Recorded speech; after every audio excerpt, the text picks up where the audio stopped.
Coming up on the Get Loud podcast, we'll look back at that incredible win against the Panthers, take no prisoners. Yeah. Look ahead to the Bears. Ooh, 1 against 2. Also, you got some Jetsons knowledge for us? What did come true from the Jetsons? And by the way, I'm looking for a stolen bottle of champagne.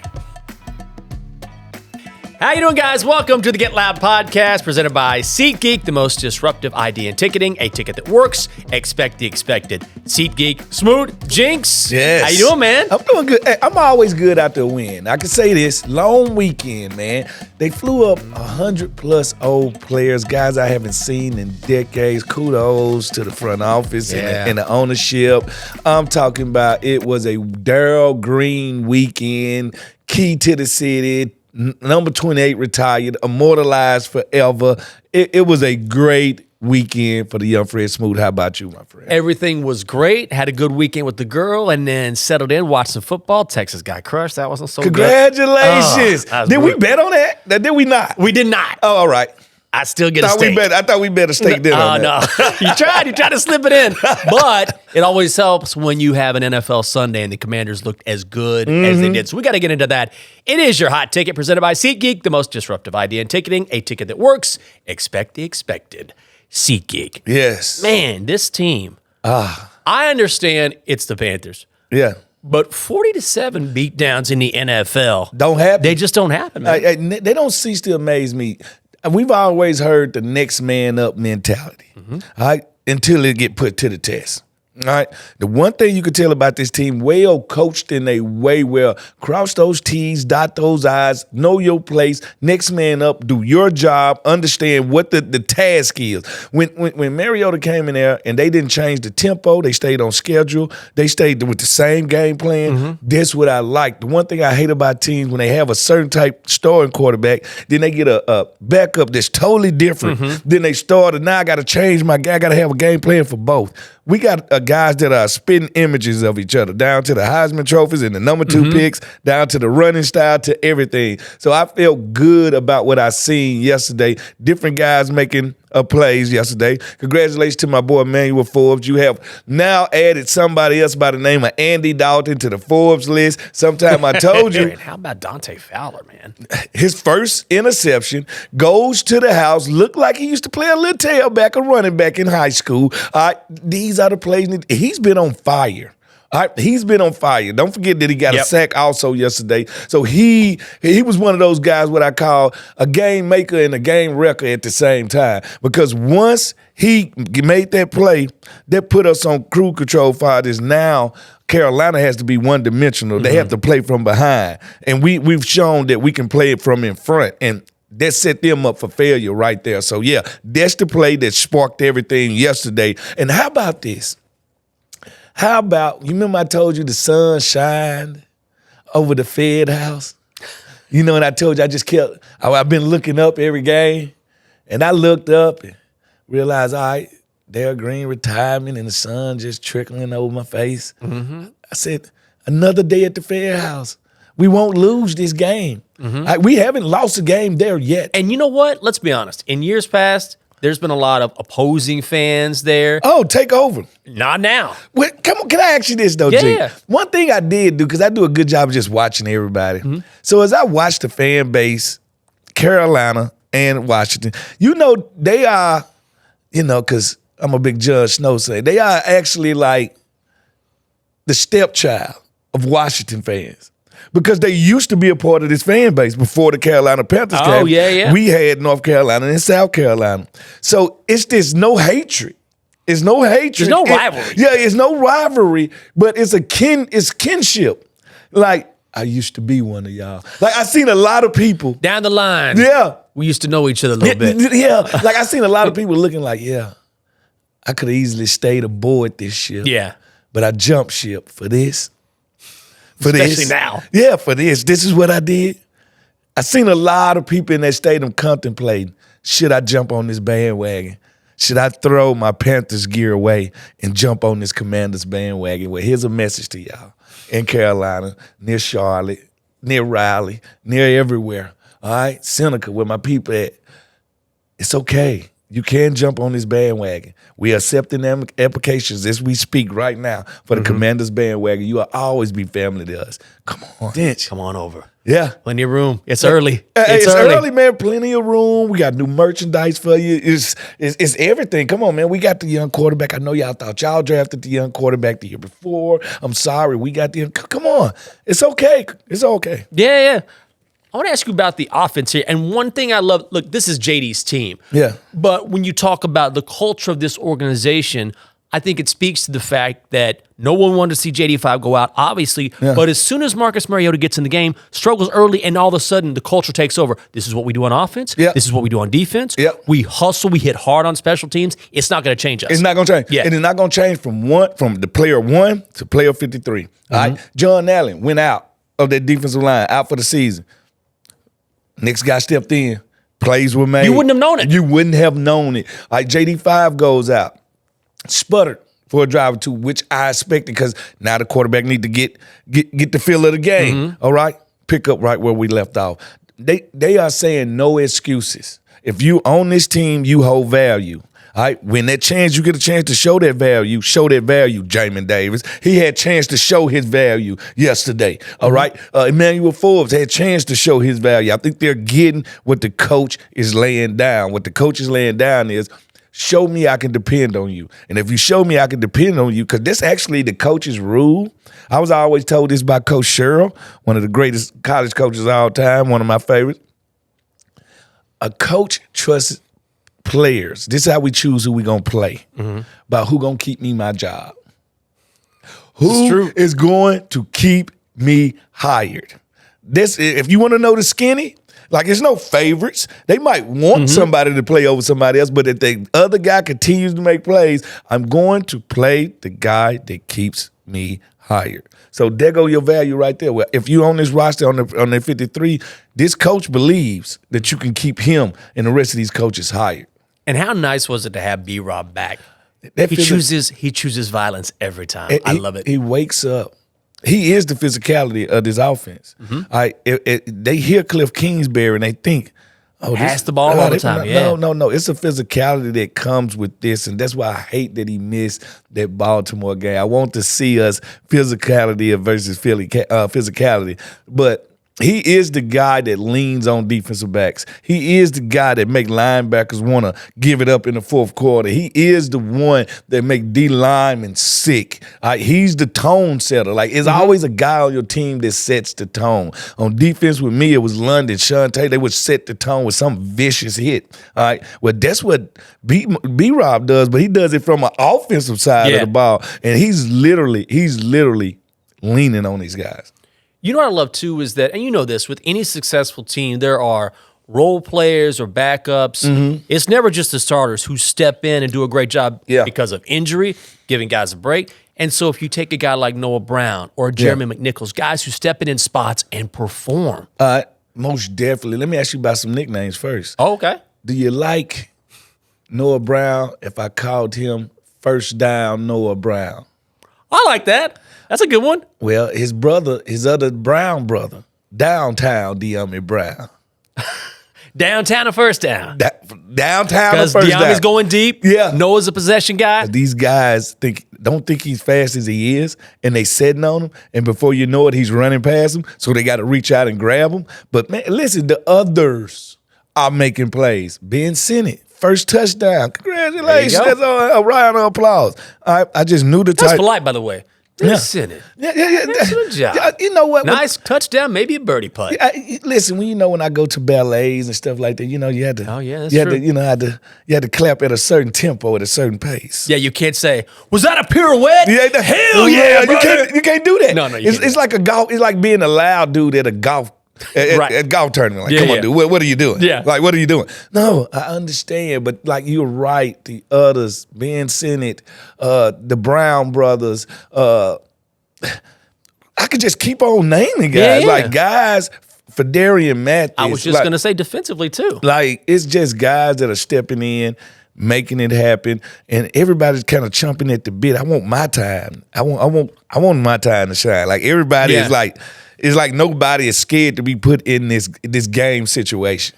I want to give you credit, too. First of all, I want to say Anna keeps coming up with her phone. She wants the time. Yeah. And she's doing it like she's on the runway. She's walking up with her phone. Yeah. Walking out. I'm like, oh, that was a very, very good turn. Anna, it's very 10 impressive. minutes, 93 Yes. seconds. I have work to do. You've been calling it, and I will ask Scott Jackson about this or talk with him about this. Every game we do pregame radio. Yeah. And it's become a tradition now. I'm like, who's going to step up? Who's going to have a good game? Yeah. I'm not exaggerating. You have called it every game. You said, this is Zach Ertz's game. How's a touchdown? Yeah. I go by the alias when it comes to that of Smoostradamus.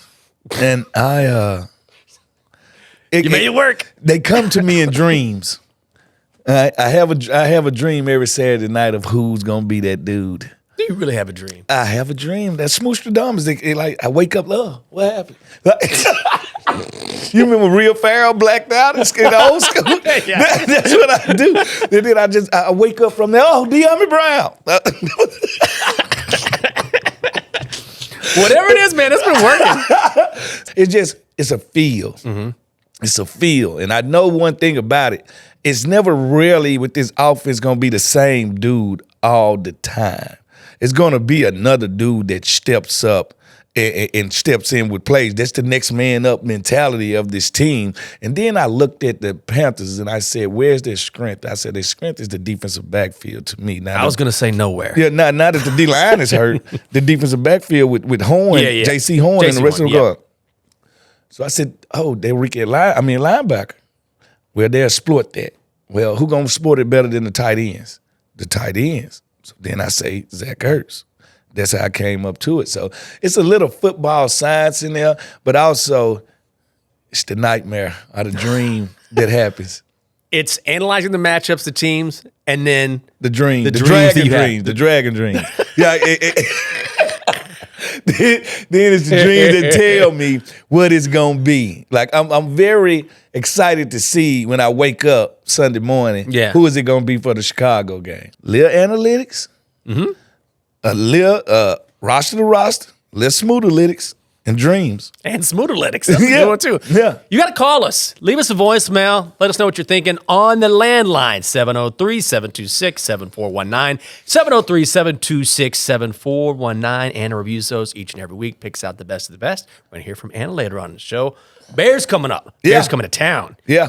Hopefully, we get to see Caleb Williams and JD5. If we don't, listen, the Bears... This NFC North is no joke. In the past, you would have laughed. Not anymore. The Bears are in last and still 2 games above 500. What have you seen out of Caleb Williams? Started off slow, but 4 touchdowns last week. I don't think he started off slow. He started off like a rookie. That's let grandmama cook. That's the moniker, baby.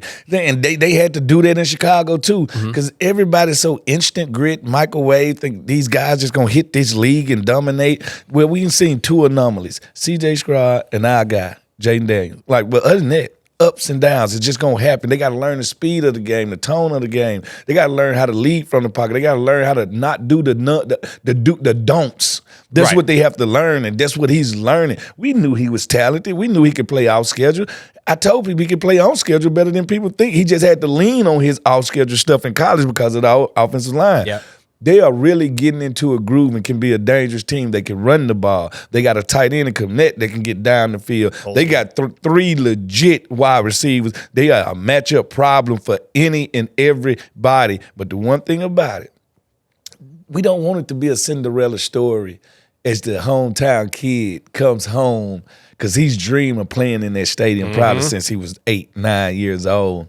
We cheer for you, but not for this game. Right. Like we're pulling for Caleb Williams, but just not for this game. So I think it's going to be surreal for him, his first time looking up in the stands and he going to hit him boos for the first time because we are not going to let the Chicago Bear fans come take over our stadium. We don't do that anymore. We're not in the business of doing that anymore. All right, not the Fed house, maybe the whole house, but not the Fed house. So that's why I think it's going to be one of those games. It's going to be a chess match because they're talented on defense too. Yes, they are. Yeah, so it's going to be. Bears are a good team. No, they're a legit team. So this is going to be one of those things where you step back and say, well, let the young boys duel. Let's see who ends the duel. Is it one of those games? Is it easy as the last person with the ball? Do we run off on them like we've been running off on other people and make them play from behind? And now Caleb makes mistakes because he's forced to throw the ball 40 times. one of the reasons the Bears are in this position is because of the team we just played, the Panthers. Yeah. Right, because of that trade. So all of a sudden they have all this talent on offense.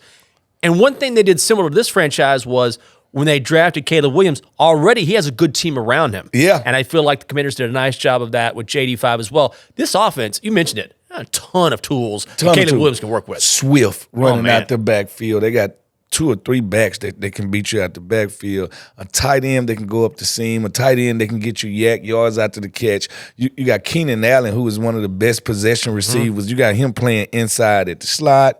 Roma Doomsday. And I got to tell y'all what DJ Moore did to us last year? Do I have to remind y'all what happened when DJ Moore came back? Another guy that went to Maryland. All right, so he looked at this as I'm sure he got about 20 tickets, 30 tickets this game also. So it's one of those games where emotionally Chicago will be up for this one. And it's been flexed. All right. We're gonna start to see that as the year goes on. It's being flexed. So it's gonna be one of them games. I think when it comes down to it, it's gonna be more to me about the X's and O's than the Jimmy and the Joes. Yeah. Like game planning and making sure that we approach them right. That secondary of theirs is really banged up. There's a lot of guys out. It is, but I just think this is a pen game. This is a game where the athletes are a wash. The athletes are equal. Mm-hmm. Like, who has the better game plan, offensively and defensively? I think that's going to be what changes this game. This team seems now, one thing someone said, which stuck out to me, was you can judge a team by how aggressive they are, how talented they are, by how they play special teams. Yes. And we saw it against the Panthers, and it speaks to when you watch how the Commanders play on special teams. They almost had that. It looked like a fumble to me. I know they stayed with the Panthers. Yeah. But when you see how aggressive they are on special teams, it's like, man, that's where it all starts, and it just booms. It goes out from there. For your team to be special, special teams has to be special. All right? Let me repeat that. For your team to be special, special teams has to be special. And because that's every guy that plays second screen, this, they got to fill in during the season anyway. But this special teams with Coach Exo, it's one guy after another making plays. One guy after another. The kickoff team has been just furious. Lights out. The punt team, one of the best punt teams in the league when we do get the punt return, like, every aspect has been sharp, man. Extra points. Seibert, all right? Seibert he's been one of the best kickers in the league. Don't nobody want to talk about it. Don't nobody want to talk about it. One of the best kickers in the league is over here, and I thought about this. Who has the best kicker in the Beltway right now? The numbers say we do. And I know Justin Tucker. Yeah, but Jay Tuck, man. I know Jay Tuck. I understand. What have you done for me lately? That's what football is. He got the history of a Seibert. We understand it. But as of today, in 2024, by the stats, Seibert is the better kicker. Okay, let me put it to you this way. Seibert has been awesome. But game on the line. I'm taking Seibert. 50-yard line. 1 second. You need Seibert or Tucker to take a kick, a 50-yarder to win for a $50 million house. Right now, how it's going, you taking Seibert? I'm taking Seibert. He ain't missed but one field goal. I'm going with the guy that ain't missed but one. All right. Kickers go through up and down years too. They do. But also, I feel like Tucker has that clutch gene. Like, when you need him the most, he's always on point. I've seen some genes wear off. All right. I'm just telling you. Like, come on, by the numbers. Like, Seibert is having an amazing season. There's no question about it. Check this out. No, I'm just saying the flavor of the week right now. Okay. Seibert. I know how you feel about Tuck. I know. Right now, most people take the kicker from the Cowboys, who just normally kick 65-yard field goals all the time over Justin Tucker right now. Yeah, probably. I don't know. I'd probably go with Tucker. And he's a horn. Why not? That's what this was all about. Greatest kicker in NFL history. What this was all about, Jinx. Man, welcome to the Kicker Podcast here, presented by Geek. We're going to talk about the best kickers of all time. Martin Gramatica, your thoughts, Fred Smoot. John Hall, one of my favorites. You want to pay some bills? Hey, why not pay some bills? Let's pay some bills. Get Loud Podcast is brought to you by Bet365, the official sporting betting partner of the Washington Commanders. Bet on a range of NFL markets with the Bet365 app. Craft your own personalized bet slip with parlay. Access thousands of games with live streaming. Place your bet before the match or during the game. It's up to you. Download the Bet365 app today and join 80 million members worldwide. Age 21 plus only. Must be physically located in Virginia. Gambling problem? Call or text 1-800-GAMBLER. Yeah, I think I should do the Bet365 since I'm so good pregame. You should. You should start placing your bets. I think I will. I will do that Bet365. MWAA. We don't travel to escape life. We travel so life don't escape us. We could dream of any place in the world, and in the blink of an eye, we're there. That's the wonder of flight. All you have to do is decide where to. Dulles International Airport. Let your imagination soar. Book your adventure today at flydulles.com/nonstop. Oh, beautiful. It's my gospel voice. I think it's the best you've ever read any of our ads. Okay. We talk with Scott Jackson here on the show. Why not? That's my compadre, man. Yeah.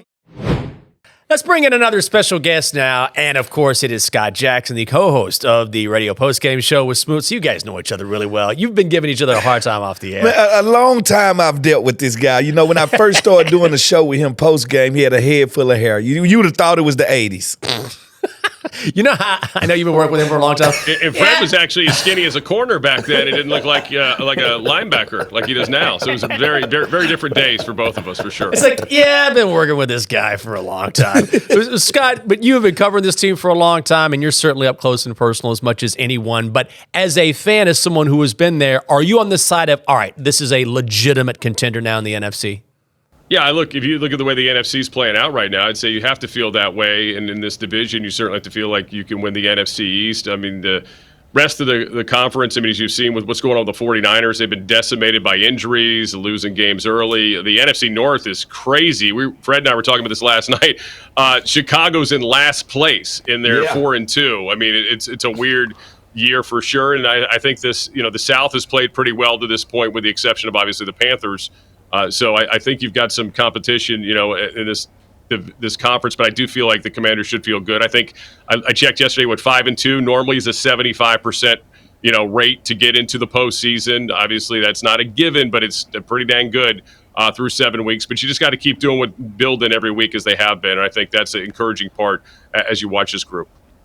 Not to lose the focus on what just happened with the Panthers, but all the talk of the week is going to be number 1 pick Caleb, Heisman Trophy winner, against number 2 pick and Heisman Trophy winner and Jaden Daniels. Do you think anybody's going to bring up the fact that Marcus Mariota stepped in this weekend, himself number 2 pick and Heisman Trophy winner, and actually did a great job filling in? Well, yeah, you have to. I mean, we talked about it in the post game. I mean, it didn't start off real smooth, but then once he got, I think, in the game, and certainly when Cliff, really hit some really big plays with him, I thought that was wonderful. But that drive right before half really put him at ease when they were able to go down the field. And obviously, Carolina made the mistake of leaving way too much time on the clock for them to do that. But you're right. I mean, we don't, depending on how Jaden's health is, it may end up being a situation where you have to talk about a Heisman Trophy winner of just a few years ago, one from yesteryear, so to speak. But I think at least after this past week, you can feel strongly about the team's chances if they have to move forward for a brief period of time with Marcus. But clearly, look, we want to see 1 versus 2. We want to see the last 2 Heisman winners play. And, of course, the guy who was the number 1 overall pick's hometown as well. And the guy who is, of course, now the star of his hometown, of Caleb Williams' hometown, and Jaden Daniels. Jack, regardless of who plays, it's going to be Heisman Trophy winner versus Heisman Trophy winner. Like, I'm sorry, regardless who plays. They're all in the Heisman House together. I mean, that's the cool thing. These guys have been in the Heisman House commercials together. They know they all have a key to the Heisman House. Is the Heisman House? Do you get keys or is it a code? Do you know, Fred? Well, you know what? It's a fraternity, so I think they got a code now. I think they've upgraded it now. They just put a code in. No keys anymore. Scott, when you talk about Marcus Mariota, you talk about JD5, how big of a hire was Cliff Kingsbury? I would never say you can just put anybody in that offense, but it's clear any quarterback that plays in that offense is really comfortable with the plays that are being called in the scheme itself. I mean, it was a great hire. I mean, you think about it at the time. Remember, the Raiders were trying to talk to him. There were some reports that maybe the Bears would also circle around to him, and Washington swooped in. And it was a big hire. I mean, there was no doubt he was somebody that was being targeted by quite a few teams. So that was a big move. And I like the fact that he found stuff that was comfortable for Marcus yesterday, and that he could ease into, and got to play better. I thought in the preseason, with the way he called the game with Driscoll was in there. I was very encouraged about Jeff Driscoll, and I didn't really know a whole lot about Jeff Driscoll outside of his college career and who he was coming out of high school, prior to seeing him here this preseason with this team. So I think you've seen him find a comfort for all the quarterbacks, so that's exciting. And, again, we all want to see Jaden play, right? We would prefer to see Jaden play all the games and all the snaps, but it does give you comfort because, in this league, I mean, that is the thing that wrecks more teams than not. If you lose your quarterback, for weeks or for a season, teams don't know how to function. So it's nice to see that they spent on a veteran because they thought he would be able to come in if they needed him to, and all the other stuff that he's done off the field. But he can obviously still play football too, which is exciting. I hate to rub this in, but I like to. If I told you we was if I went back 3 months ago and told you that we was going to be 5-2 at this time, which I did, but I told you that we was going to be 5-2 at this time, which players would you say automatically had to ball out for us to get here, one? And two, any players that have shocked you with their level of play thus far? That's offense, defense, special teams, cyber, whoever you want. Well, I would say from, if they were going to get to this point, I would have said it'd be a huge year for Brian Robinson, which it has been. I would say, obviously, Jaden would be playing very well, which he has. Terry would be a big part of this offense, which he has after the first few weeks. So I think those guys don't surprise me as much. Eckler's been, what I was hoping he could be coming in here on the offensive side. I mean, Noah Brown's been a really, kind of underrated fit. I mean, gets first downs, gets PI calls, and he was a guy who came in late. You mentioned Seibert. I think that's a good one because you just never know what you're getting with kickers, as we've come to find out all too often around here, and that's been great. But if you would have told me, more importantly, Fred, that Tress Way would barely get on the field outside of holding for kicks, that's the one that I probably didn't have written down in the preseason. That was probably the one I completely whiffed on. But Luvu has been better than I could have imagined. I knew that they were very excited about him, but to see what he's been able to do has been a lot of fun. And the defense, they've had some moments here recently where they've pitched some really physically tough games at home where they've shut these teams out, and these offenses out that have come in here struggling, and they've given them no reason to feel hope, which has been good. And I just want to see them keep building on that. But I would say the biggest shock of it all is how little Tress Way gets in the field. Yeah, I like that. Scott, and are the Commanders now the favorites to win this division? Yeah, I think they're right there with the Eagles, I would say, at this point. Obviously, the Giants, it was a big setback this week with the way they played. Losing their left tackle, Thomas is a killer because he was playing well. I think that was a big issue. And obviously, we'll see how Dallas comes out of the bye week. There's still a lot of talent on that roster, but the injuries, you lose Parsons, you lose Lawrence, the same game, that's going to take its toll. I think how quickly they can get those guys back on the field will decide which direction they're going. But Philadelphia still has a really good roster. Fred and I talk about this all the time. It's weird, with some of their performances. Now, ugly wins are wins, right? So they won ugly over the Browns, but they won prettier, I guess, this week against the Giants. So I still think those two games will tell us a lot about, okay, are the Commanders, is it this year, right? Is it this year when they play the Eagles? I think those are the games that are really going to be interesting, and hopefully, this team will be at full strength in terms of health at that point. Nobody should be afraid to say we are the beasts of the NFC East. And the thing about it is you hesitated when he asked you that, Jack. So I don't like to get ahead of myself, Fred. Naturally, you're going to do that. All right. The thing about it is we can say for sure it's a disconnect in Philadelphia, right? We can say it's something going on, right? And this players to coaching staff. We can say in the Cowboys it's just turmoil. Like we don't even need to put that word right there. And in the Giants, I thought they got talented spots on their roster, but still not a put together perfect roster. So no, I'm not afraid to say right now we are the lead dogs in the NFC East. Well, the standings, you are what your record says you are. As the great Bill Parcells once said, which is true. So they're 5-2. They're a half game in front of Philly. But again, you just know that this schedule's backloaded with the division opponents. So those games head to head are going to be huge, and obviously handling these other teams moving forward up to that point will be big as well. And it's just exciting to see them stack them up every week. And even after a loss, coming back and playing as well as they did, not just winning, but just dominating the way they did on Sunday. Scott, when you look at the NFC North, I had to check 3 different times. All of these teams, the Bears are in last place, and they're 4-2 on this season. Yeah. So how good is the NFC North? Is this the best division of football? It feels like it might be. Well, I always default to the AFC North, right? With Baltimore, Cincinnati, Cleveland. Cleveland's been terrible. Cincinnati, they won yesterday, but they're still playing from behind. Obviously, Pittsburgh. Looks like Mike Tomlin knew what he was doing when he put Russell Wilson on the field. So that's always been the goal. But you're right. I mean, the NFC North, surprisingly, has been really good. And even when Chicago was winning early in the season and the offense wasn't playing well, again, they were winning, right? You're just trying to build up. You got a rookie quarterback.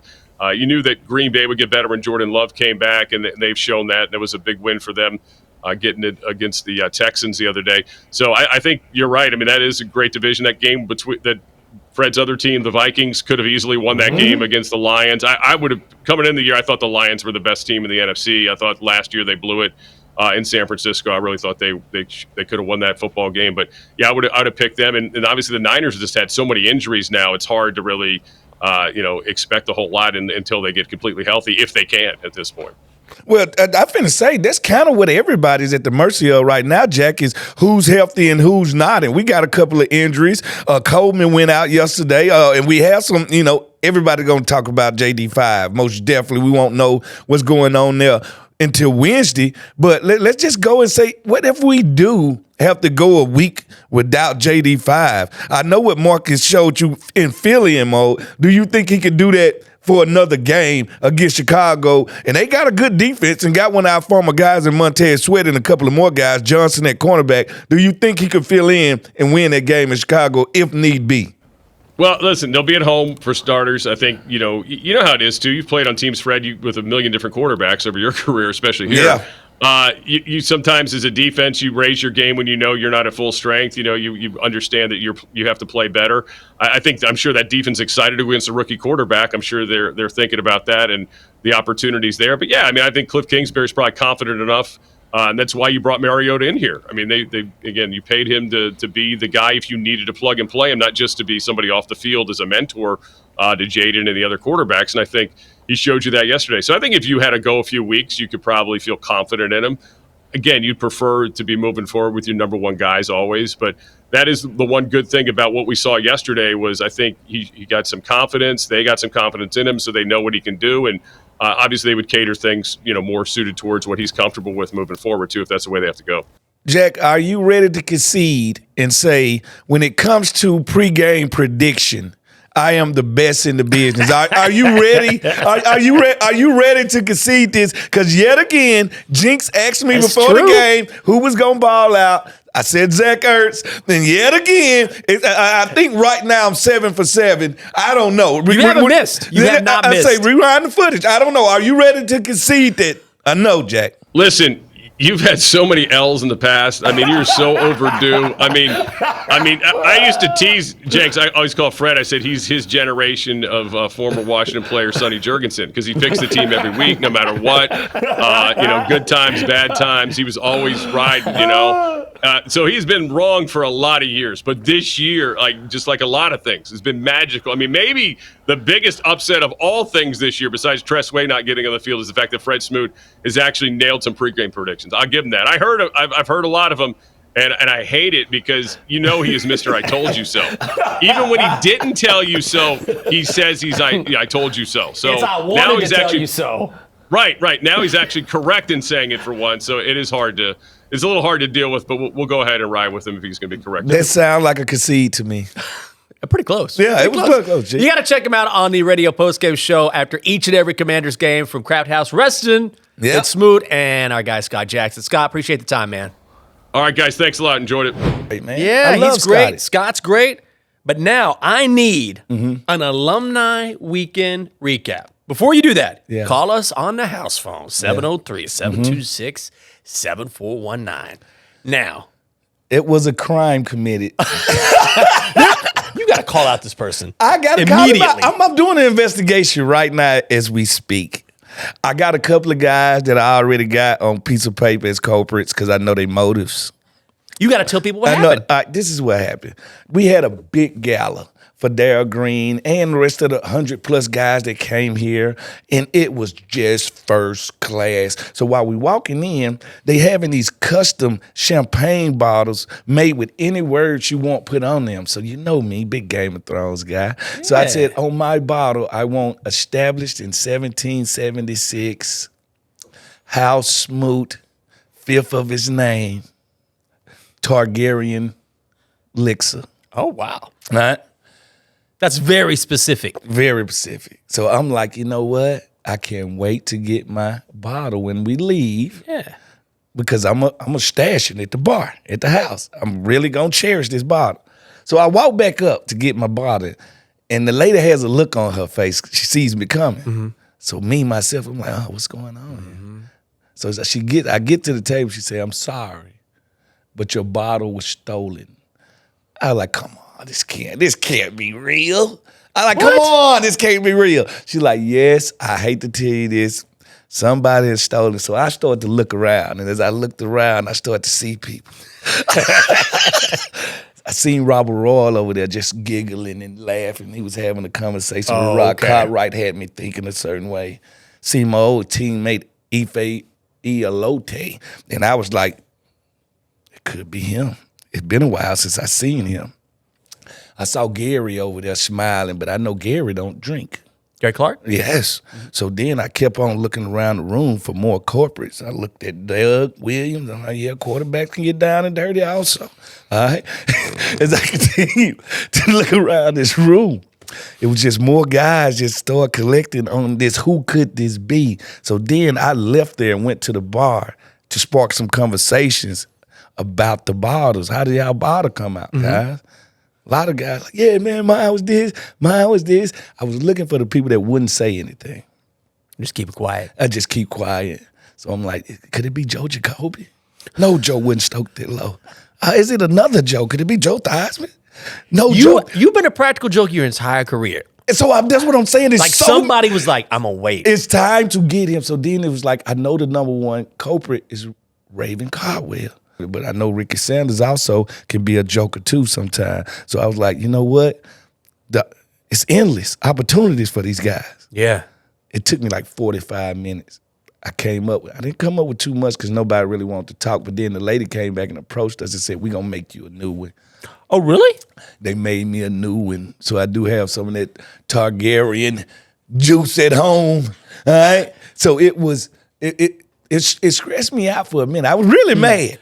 Let me ask you this. Yeah. I don't want to accuse anyone. I did. But do you have a person of interest? It could be Rod Gardner.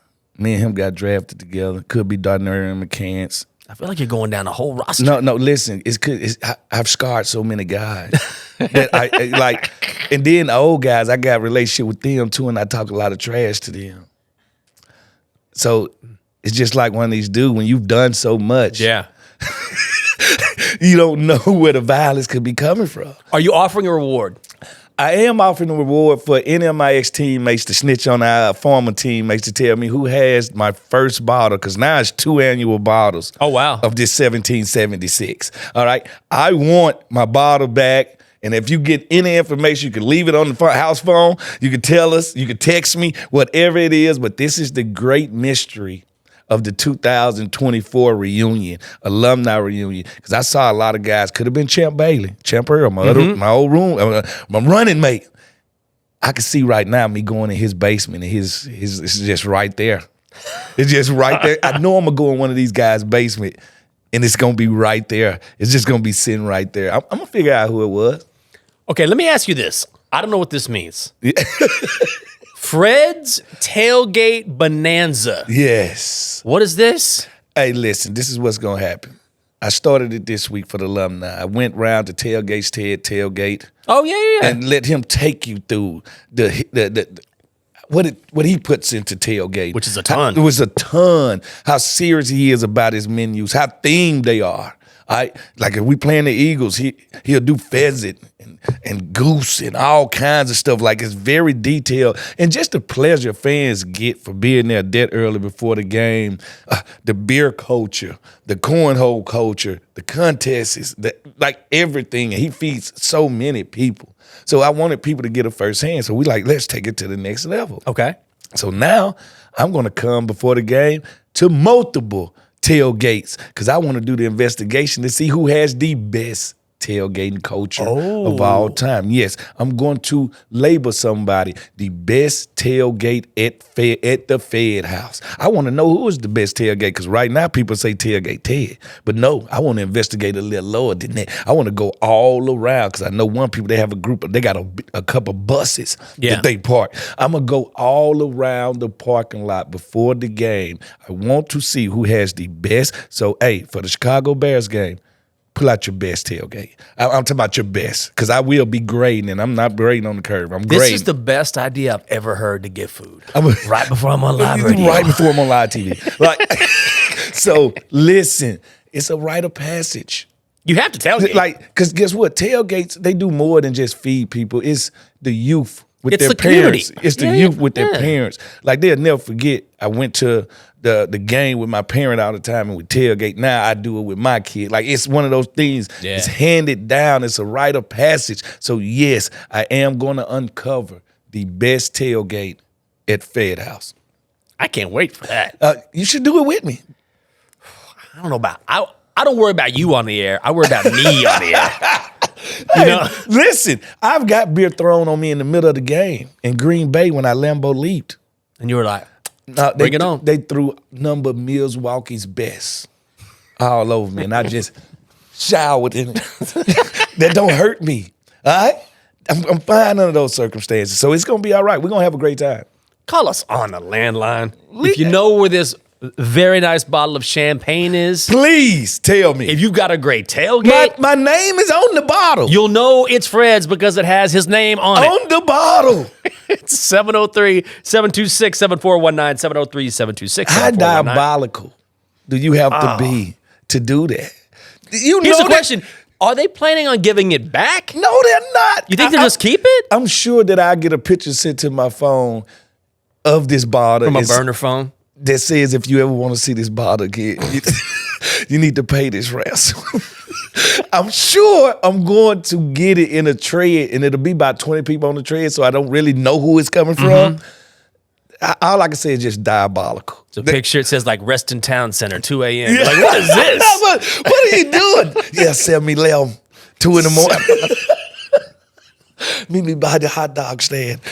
Bro, I think I told you this when I was first on this podcast. There was a 7-Eleven where I work in the mornings when I do my morning show. Yeah. And this was the diciest joint I'd ever been to in my life. What was wrong with it? Let me tell you something. This thing, they tore it down about 4 or 5 months. Yeah. Because I would go in and it would be like 3:45 in the morning, 4. Yeah. And 7-Eleven's open all night. I went in one time and I'm being an idiot. I like got a computer in my little carry-on. Yeah. I walk around the corner and I hear this guy and this girl talking, and this woman says, "He got life." And I was like, "Oh, that's not good." At 3 in the morning? And then I get some coffee and I come back around and this same woman, I don't know what story she's telling. She goes, "They burned him alive." And I was like, my God. what is happening?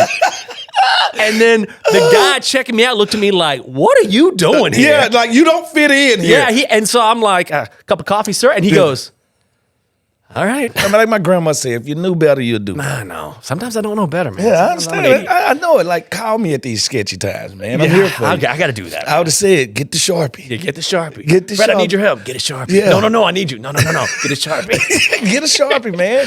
Commanders fans, the 28-24 season is underway, and SeatGeek is here to help you experience the action all season long. SeatGeek makes it easy to find tickets so you can be a part of all the touchdown celebrations this season. Doesn't matter if you're buying or selling tickets to Commanders football games or any other live event in D.C., SeatGeek is the place to do it. The official primary ticketing partner of the Washington Commanders, the most disruptive idea in ticketing, a ticket that works. Expect the expected. SeatGeek. Ooh, I love when you do that read because that means it's time to geek out. I was going to say, let's geek out. Get the geek out. Yes, I am a geek. I always have been and proud of it. Revenge of the Nerds. I love it. All right, check this out. I said, let's take this one in a different way. Okay. You remember the cartoon, The Jetsons? Oh, yeah. I want to do what came true. Okay. Everything that came true in The Jetsons. All right? I'll start this left off with The Jetsons. Yeah. Zoom meetings. Do you remember? They used to sit at home and do Zoom meetings. I bet they did, yeah. Zoom meetings was made by The Jetsons. All right? Teledoctors. All right? You remember they used to call in to their doctor? Yep. On the flat screen TV. Another one. Flat screen TVs. The Jetsons brought to us. All right? FaceTime. The Jetsons FaceTime all the time. Brad, Yeah. these are all the same thing. Nope, keep going. Nope. They are entities. He's all.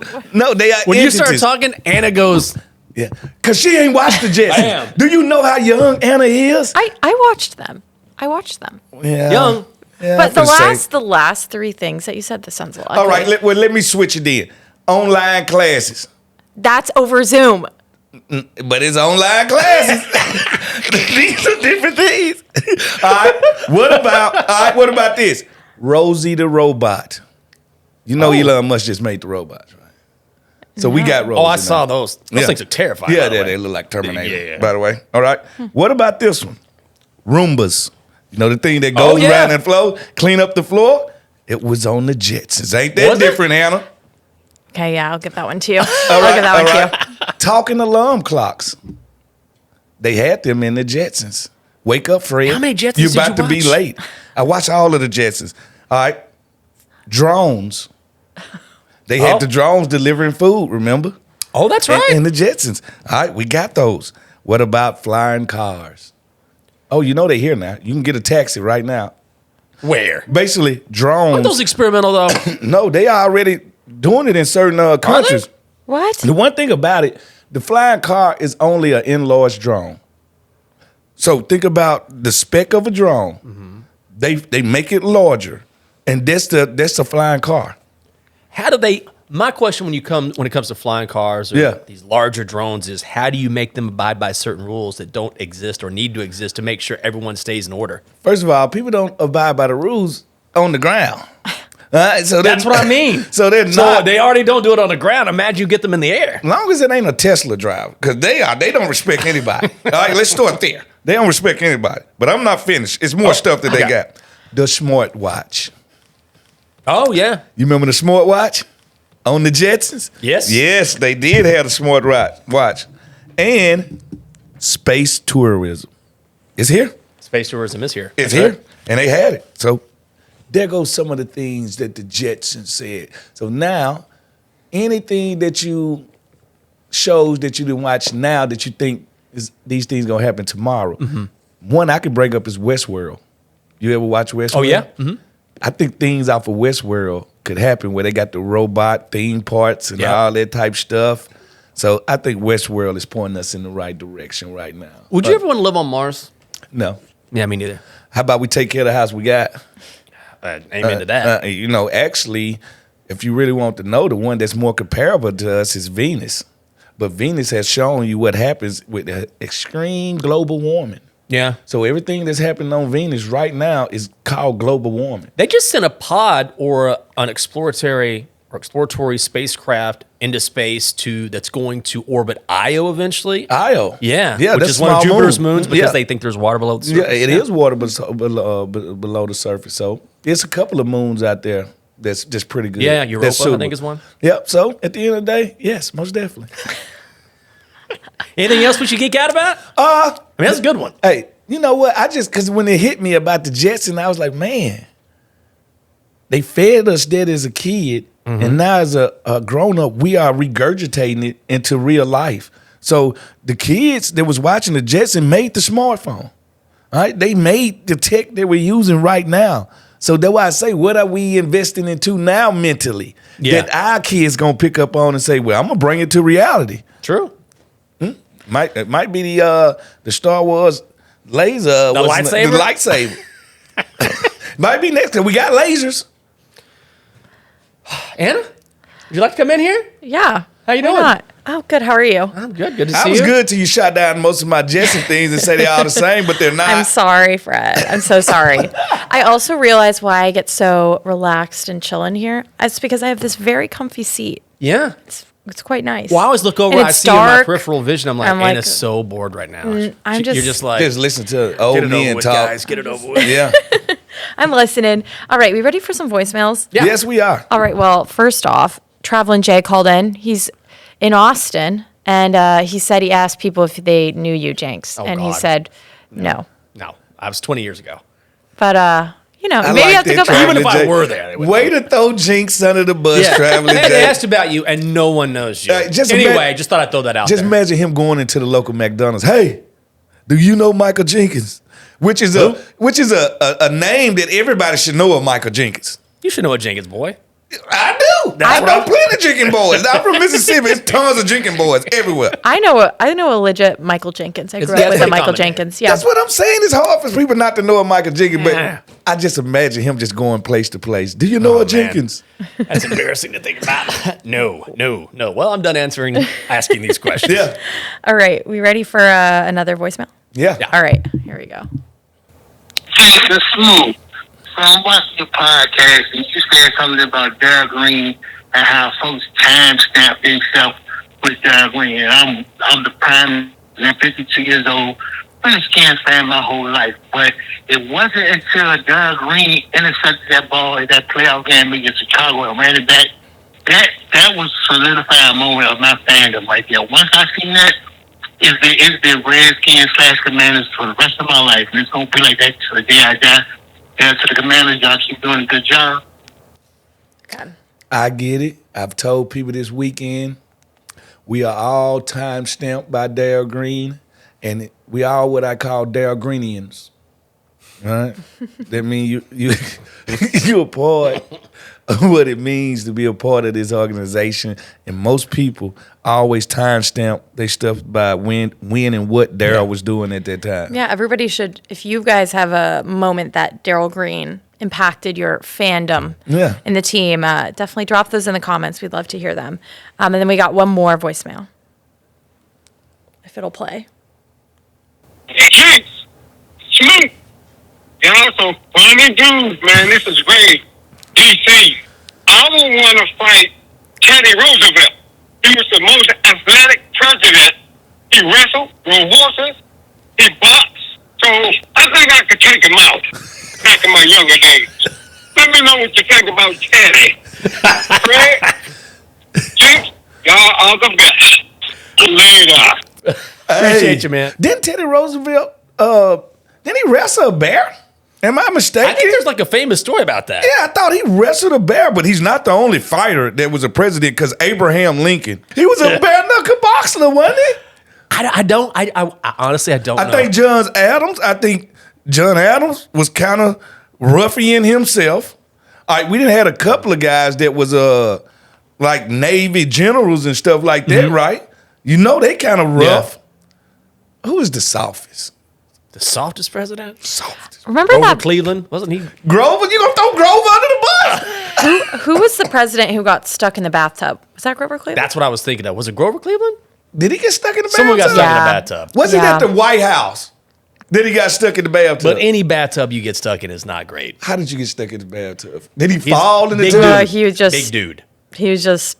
Yeah, that probably. We need someone to It was fact check us William here. Howard Taft, Oh, it the was 27th president of the United with States. with the hand. Imagine him landing there with them handlebars. Apparently, AI says it's not supported by evidence, but I grew up my whole life thinking that he got stuck in a bathtub. This is how urban legends happen. He did. Taft He slipped did. and fell in the bathtub.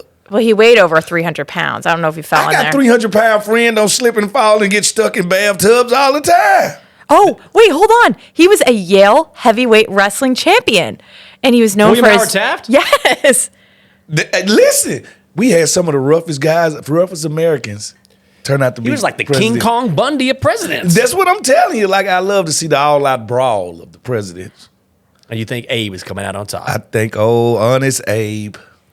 Come on, he's 6'6", man. All right? Like, I can see Abe just dropping bees on everybody. Okay, this is good.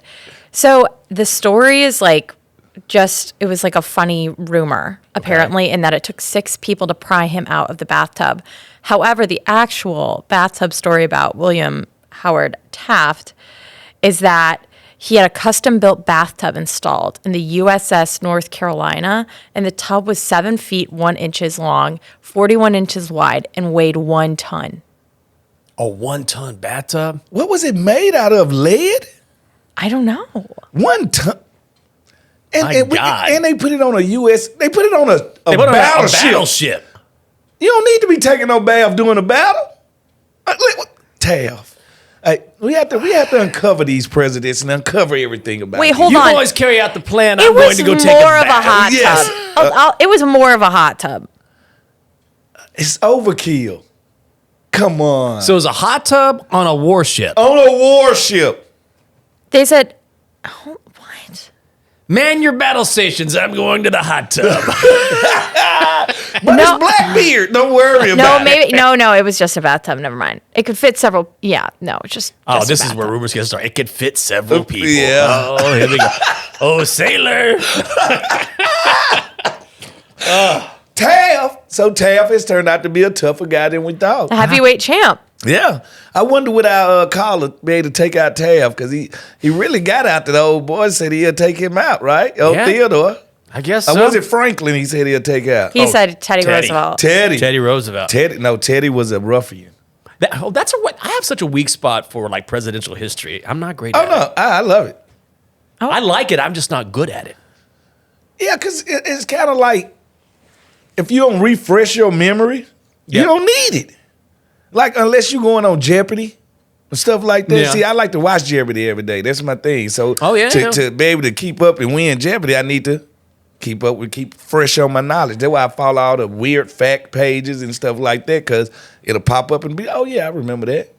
Refreshed. Oh, here's an interesting thing about Teddy Roosevelt. Sorry, I'm going to stop right after ahead. this. I'm She turning went into down the rabbit Fred. hole. Now it's over with. Yeah, Teddy Roosevelt cut back on boxing in the White House because it was absurd for a president to appear with a black eye. That's what I'm saying. So he wouldn't have fought any of you. He didn't want to take a right Not cross while he and was get in an address. office. I'm sure he Yeah. fought people. Like, he used to hunt and everything. Wild game. Yeah, he was a wild man. Yeah, like he was a nature dude. Like he the reason that a lot of America forests and stuff like that are protected. Like, he was that dude. Yeah, he was that dude.